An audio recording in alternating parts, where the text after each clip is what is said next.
Good morning. How's everyone? Good. Excellent. It's wonderful to see you all here today. I am so looking forward to welcoming Dr. Michael Seregow, who is with us for a concert this evening at 7:30. I am very excited about his program that he is going to be sharing with us, Ravel and his contemporaries. So I look forward to seeing you all there this evening. But for today's class, Dr. Seregow is going to be working with our students. So just a little bit about Dr. Seregow before we get started. He is currently at Ball State University, where he teaches piano, among other things. He is a collaborator and a man of many talents within the piano and musical realm. He's a winner of the American Prize in chamber music.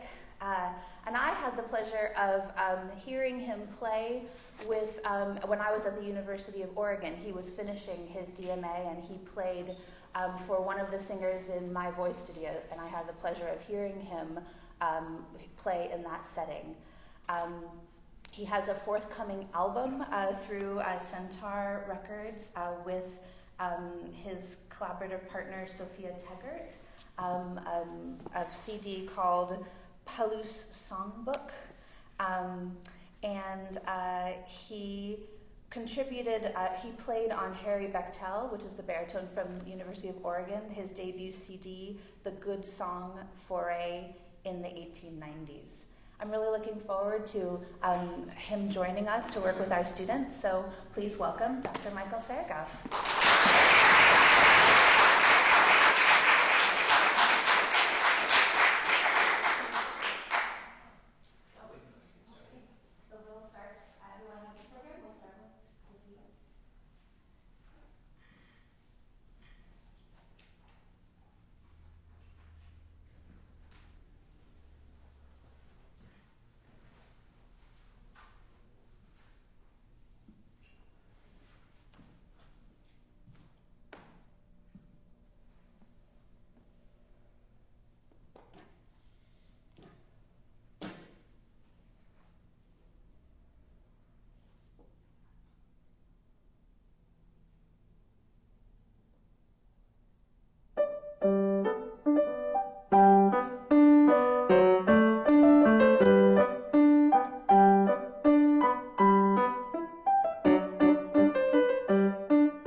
Deal with our nerves first of all, right? And we'll just try it again. And already, you seem like you're a natural at this just a matter of getting comfortable with getting out in front of people, right? But we have to also, it sounds different in here than it does in the practice room, doesn't it? It really does. Yes. Right. So this is something we have to, no matter what our instrument or if we're singing or whatever it is, we have to learn how to adjust and perform in the space that we're in, right? It's like, if you're talking to the audience, that's different than just talking one-on-one with the friends, right? And so we have to develop our stage voices, so to speak.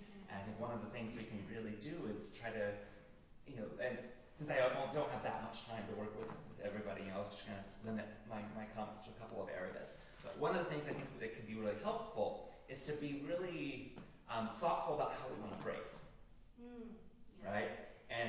And so that's one of the areas I want to talk about. You're already doing some nice things with your slurs and articulations and things like that, but I want to work a little bit about making that phrasing in this come alive, because that's a really important part of this, the classical style in particular, but in any style of music, really. So I like to think about phrasing in our playing. There's a lot of parallels with speech. If you think about how we talk, every word in our language has strong and weak syllables, right? So we have that local kind of detail of words, right? We put the emphasis on the correct syllable, but we're not speaking word by word. We're communicating larger ideas, so we want to think about like what the important words are in a sentence, right? So we have a similar type of thing in our music, especially in like classical phrasing like this. You're doing a nice job with some of the articulations in your right hand. We've got these two-note slurs, but we also want to think about forming longer phrases. Okay. Yes. And so I would like to get a little bit more of that sense in what you're doing, and how you're playing here. In classical style, we often find phrases in like 4-bar lengths or multiples of that, right? So maybe we have a 4-bar phrase to start with, right? And then that's answered by a similar 4-bar phrase. Yes. Okay, so we want to work to feel the whole gesture of the phrase. Right now it sounds a little bit like maybe beat by beat. Yeah. So I'm not getting kind of the overall length of the phrase as much. That's true. Okay. Does that make sense? Yes. So we can think about it like I was saying, the phrasing kind of on a micro level, like the two-note slurs, we want to play strong and weak. But we also want to feel where like the important notes in the phrase are. Yes. And our composers kind of give us an indication of that front sound note here, right? And that's the high note of the phrase, it's the long note of the phrase. So can we try to open it, just maybe with the right hand, really feeling like you're going toward that high note. Okay. So there's a sense of direction. Good, and then we want to listen and continue the phrase. And maybe taper a little bit more at the end there. And again, we're in a large space, so I think you want to do maybe a little bit more than you might think you need to. Okay. So that it's obvious for our listeners. All right. Okay. Stick here, continue, and end. Good, and then careful about bumping like the end too much. If you can get a little bit of let's just practice that last one. There you go, good. You've got good wrist motion already, and I'm sure you've been practicing with some of those things as well. So let's try again. Continues and ends. Yes.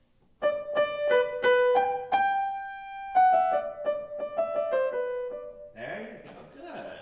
And let's go on to the next phrase. The second half, this kind of response to the first phrase goes even higher, right? Yes. So we might do even more when we get there. Exactly. Okay. And then continue and end the phrase.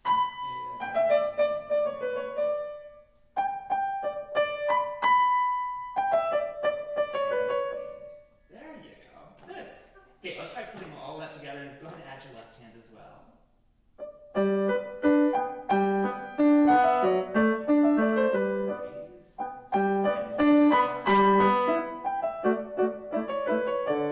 Good. How's that feel? That feels good. That feels more natural. A little bit more natural. Is everybody in the audience getting more of the sense of line and phrasing? I'm seeing a lot of nodding heads, so all of your peers like the difference here. Awesome. And Yes. now, one other thing that in playing the piano in particular, and this would go for piano, like in chamber music in general, when you're playing with other musicians, we want to be aware of kind of where the melody is, where's the primary material. Yes. And so we want to create a sense of musical texture where that's obvious. Where is the melody? In the right hand. In the right hand, of course. And so we want to try to keep that left hand accompaniment maybe a little bit less than the right hand, Okay. right? I think you could do a little bit more with that so we really get the melody. You know, this is one of those, at the piano, this is one of those technical things we have to work on. So let's do an experiment real quick. Can you just play that, since we're in the key of G, can you just play that pentascale like that for me? Okay, I want you to play the right hand really strong, forte. Let's just do the right hand by itself. Now I want you to play the left hand very quietly. And maybe both at the same time. Yeah, I can try. Okay. That's better. Now, one way that you can practice this is actually to just pretend to play your left hand, like tap the surface of the keys while you play your right hand. Okay. Let's try that. Let's do that a couple times. It feels a little weird at first, Odd. but it helps you learn the coordination. So, like, this is one of those things we have to work on at the piano, having kind of this independence between our hands so we can create different dynamic levels, right? So, now let's go back and try with right hand loud, left hand soft. Left hand.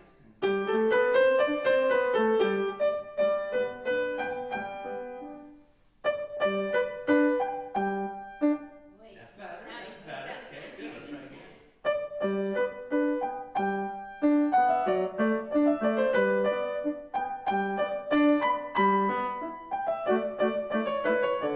Good. I think that's a better balance between your melody and your accompaniment. So this is something, you know, as pianists, we have to practice this a lot. I like to suggest that you do this when you're doing your scale practice. Okay. Right? If you're practicing your scales hands together, or you're doing warm-up exercises, a lot of pianists might play things like Hammond or something like that. Use that as an opportunity to explore this, so that you get comfortable with just varying dynamics between both hands. That's Right, and then that's going to really help you just feel more natural doing this when you need to apply it in like your repertoire pieces, right? I got the 1 minute signal, so I think we better stop there. So just kind of two ideas to think about. You make sure you're thinking about the longer phrases, not just the local detail, but that you know kind of where the phrases are, where the breaths are. If you're unsure, just try singing the melody sometime. That can help you to figure out and hear it as a longer musical phrase, right? And then work to bring that alive on the piano. Thank you. That's super helpful. All right. Thank you for playing today.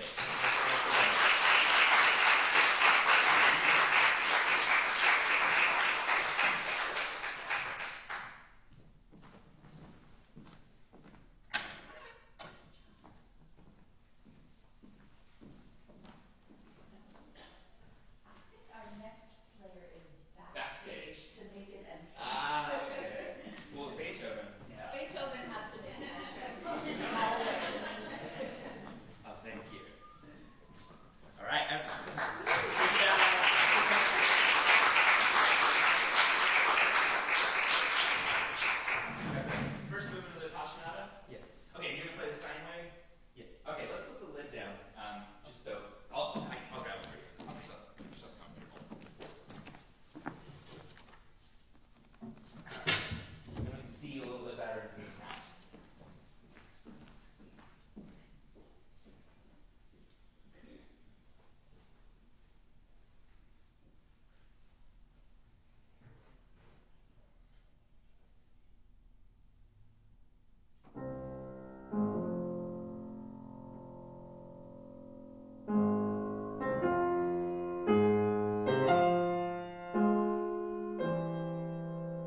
listening overall well to your sound, and the balance between the elements and your texture, I think, is really quite successful through a lot of this.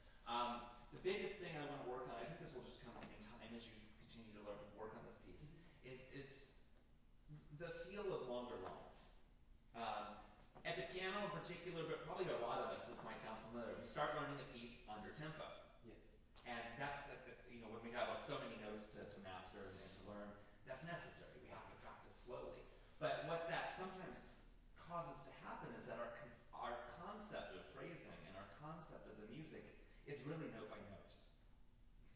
And we lose a little bit of the sense of the larger structures, the full length of the phrase, right? And so, for those of you who don't know this work, Beethoven's written it in 12/8 time, right? So that's in 4, but with a triple subdivision, right?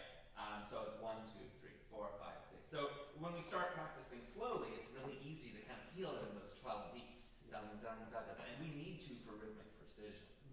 However, if we only feel it in those 12 beats, we really start to miss the trajectory of the phrasing. So I think in time, as you get comfortable, a slightly quicker tempo will help with that. Okay. And again, that's something I'll leave between you and your teacher. Ultimately what you end up wanting to do with tempo-wise. But I think that's going to help feel longer lines. And I don't know, it's a little bit like this. I guess I have this image of this. Think about every day we're walking around our neighborhood, the campus, whatever. And we see our surroundings from that perspective, from the ground. Have you ever gotten in a plane and as you take off, I love looking out the window and actually seeing the entire city. It's a completely different perspective. I'm missing that kind of overarching perspective on this, if that makes sense. It's very much kind of from the ground up, right? Like note by note, which is how we study to start with. So the challenge can be to convert that and to really start to feel longer phrases. So actually, this maybe is a good place to experiment with this. Can we do this phrase here? And what is, in that phrase, what is kind of the melodic material? Can you just separate that from all the other notes that are going around?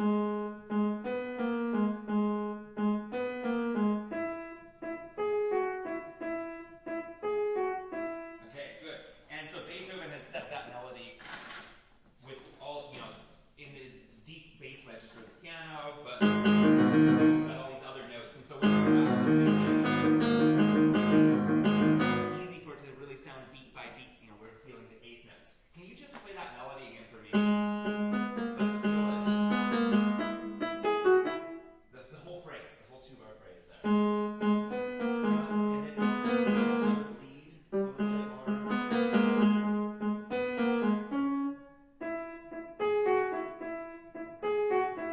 Good.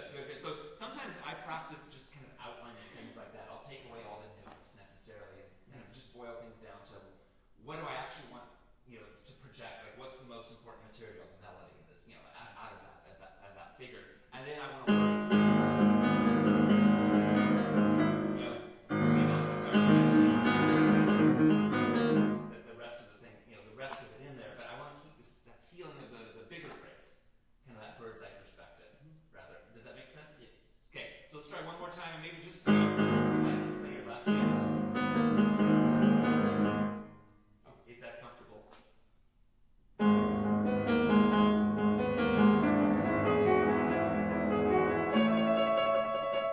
here this is hard. We've got a lot of technique in this movement. But again, if we just that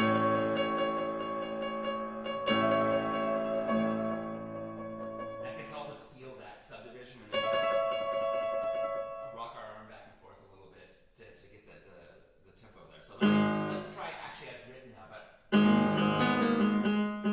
so we really feel the phrase there.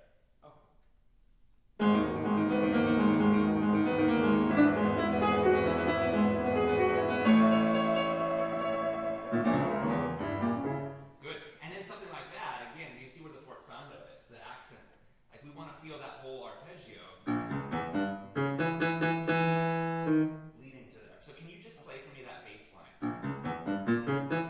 And think about the shape that you want to build leading toward that note. Now we're going to repeat the whole thing an octave higher. Okay, so let's go back to the first one and continue through that not missing some notes. I want to get a little bit more of the arc of the phrase here.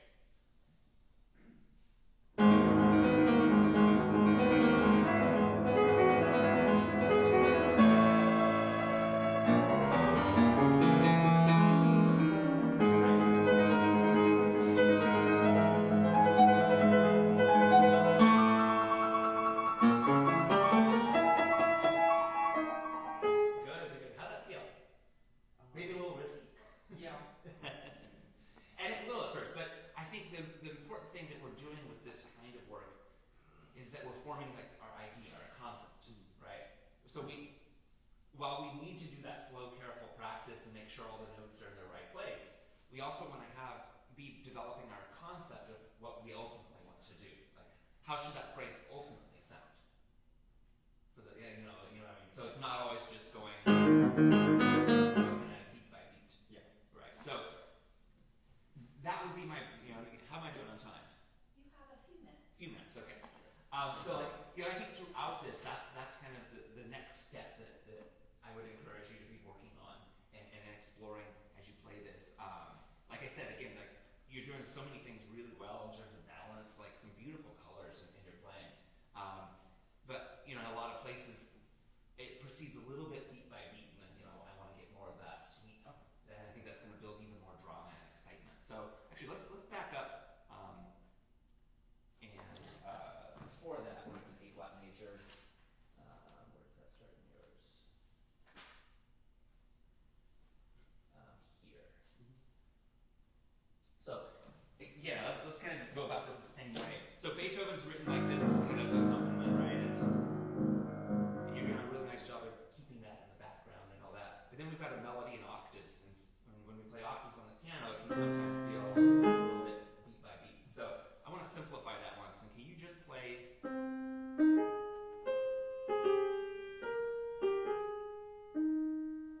with just the top note of the octave, and go ahead and use whatever fingering is comfortable. But I want to try that a couple times just to get like a really clear sense of how you want to phrase that.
actually put like specific markings about how to use the pedals. Sometimes that's tricky on a modern piano. These pianos are a little different, but this one, I think, that's all that diminished harmony there. If you listen and balance it very carefully, and in this one, I think there's a release mark here on the C.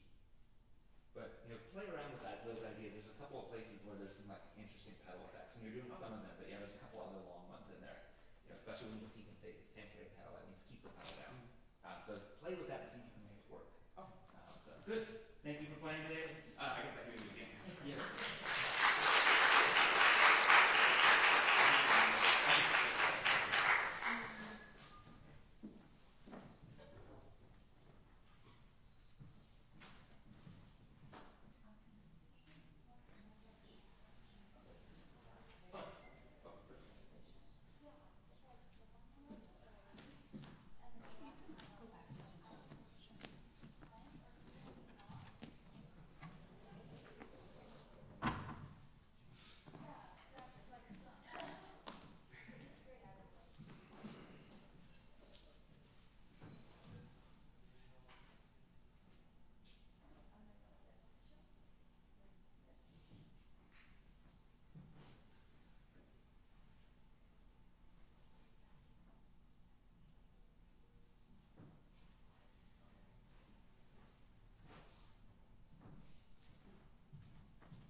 last semester we did. Last semester in the class.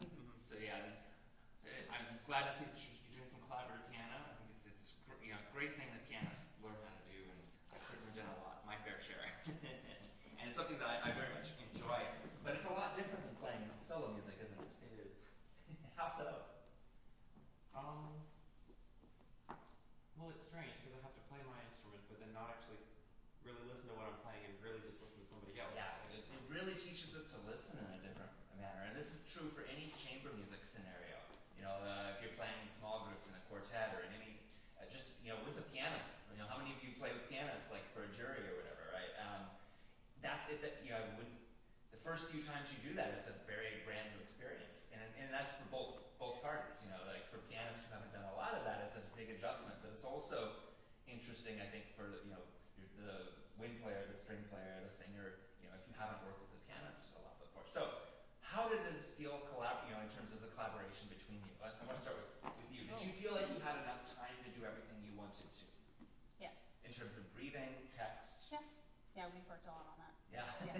That's something, right? And, especially with either with voice or with a wind instrument, for pianists in the room, make sure you mark in breaths and things like that. Make sure you know where your collaborative partner is planning to breathe, because that's something we have to accommodate, because breath is not required to play our instrument. Now, we of course need to breathe, but we don't really think about that as in terms of how it impacts what we do, right?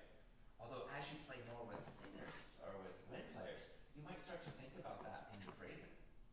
I've learned so much about phrasing by just being a collaborative pianist, because I've had to learn how to adjust timing for breath. And that's a really important part of musical phrasing. And for keyboard players, we don't necessarily think about that because it's not required of us to do, to make the tone, right?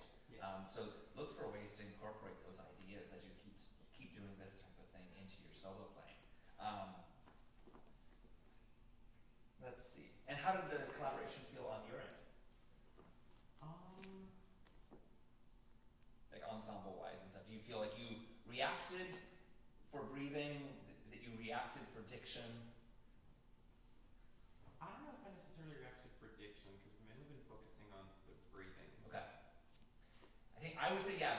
I thought it sounded quite good to me. I think there's maybe a few places where you could be a little bit more accommodating for text. Okay. And think about how we speak. Sometimes we want to, if you were delivering a speech, you might give a little more time for an important word. And there's certain words that just have more consonants, and there's a lot that has to happen from a technical perspective for the singer too, to get the pitch, to get the consonants out. Generally, try to let the consonants happen before like the beat. Like if you can line up with vowels, that's ideal with your playing. So again, as you study this, I think that's important for you to be aware of the text, the words, and like not only the breaths, but also where there's particular things like that your collaborative partner may want to do in terms of color for and expressivity with text. So let's do. So this piece opens with this recitative section, right? So it's very free, and again, I think it's about the text, right? And so remember, for this room, be very expressive with any consonants, with any words that you want. Let's see what happens with, let's just read this recit first. I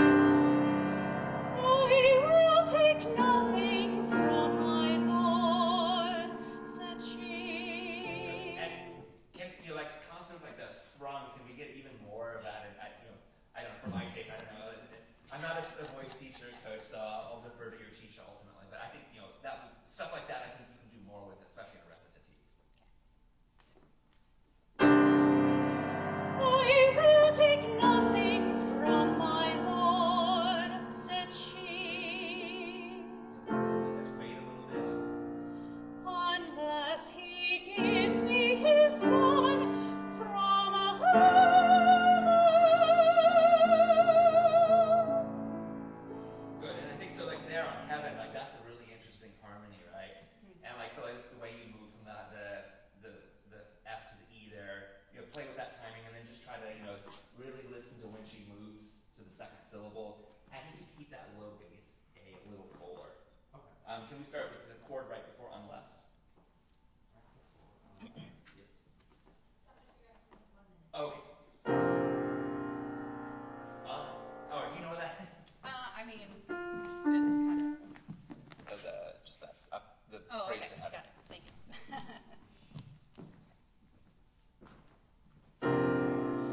Unless he gives me his son from heaven.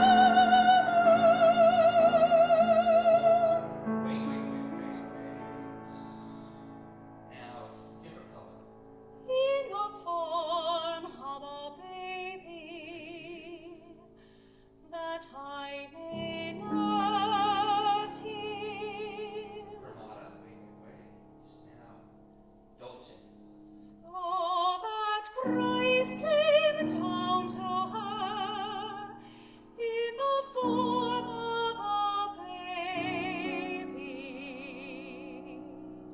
Declamatory. And then she said, Good. So in the rest, I think, yeah, you can be more free and again, really just get into the text and keep working on what you want to do with that. Like, and then those kinds of color changes from where, going to piano, what Barbara has indicated in the score. So yeah, I thought that was very nice. And we don't really have much more time than that. So thank you both. Really, really great to hear you. Thank you so much.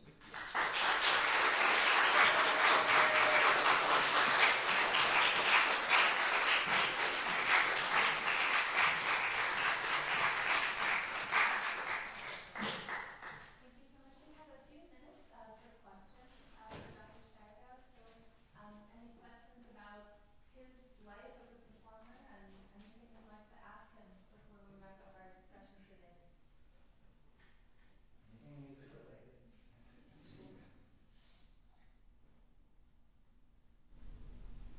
So I'm a jazz pianist, Uh-huh. and I have a bit of a classical background. I was just wondering if you've ever done anything related to jazz piano or you've performed in that way.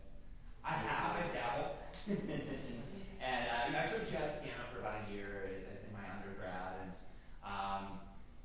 at my university we have a music media production degree, and so some of the students within that have more of a commercial track focus with their work. So I have some piano students who are much more interested in various styles of music. So I work with that some. I would say I'm primarily a classical player, but I do.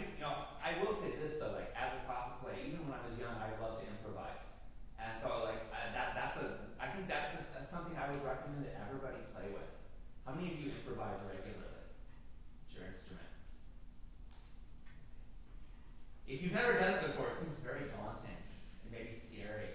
But to get started with improvisation, try to limit yourself.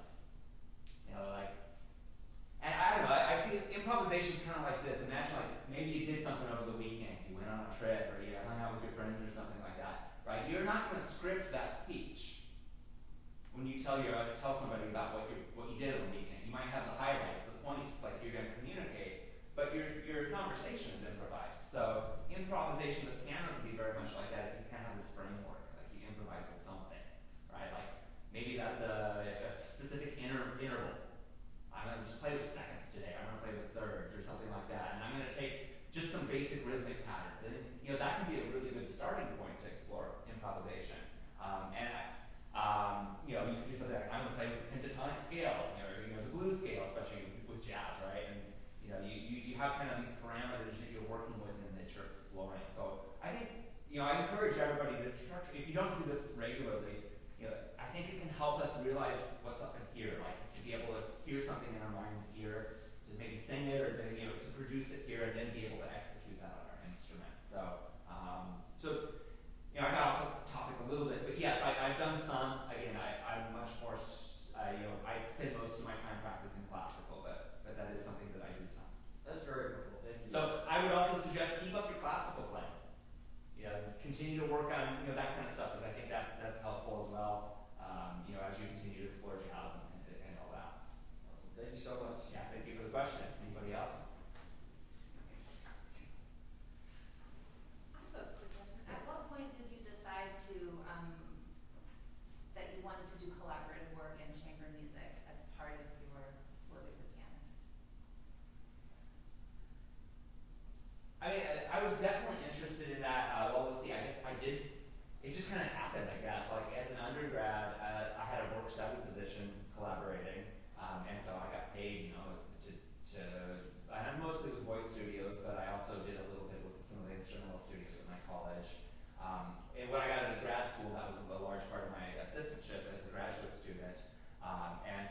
something I had